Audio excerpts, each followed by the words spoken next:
चला आज बनवायच्या आहे भाजून बट्ट्या। कशा बनवायच्या चला मी सांगते।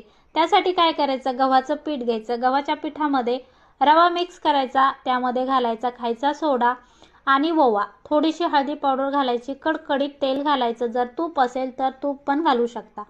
पीठ मळून बाजूला ठेवायचं आणि त्यानंतर अशी लाटी घ्यायची, छान मस्त तेल लावायचं आणि 4 पदरी 5 पदरी तुम्हाला जशी आवडते तशी लाटी बनवून घ्यायची। पूर्ण लाटेला तेल लावायचं आणि बाजूला ठेवायचं।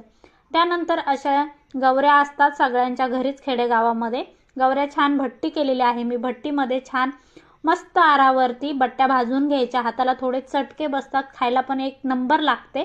त्यानंतर झाकून ठेवायच्या 10 ते 20 मिनिट आणि छान पुसून घ्यायच्या आणि त्यानंतर तुपात बुडवून आपली वरणबट्टी मस्त रेडी होते। कोणाकोणाला आवडली कमेंटमध्ये नक्की सांगा। आवडले असेल लाईक शेअर सबस्क्राईब करायला विसरू नका। धन्यवाद। नक्की सांगा आवडले असेल लाईक शेअर सबस्क्राईब करायला विसरू नका। धन्यवाद। नक्की सांगा आवडले असेल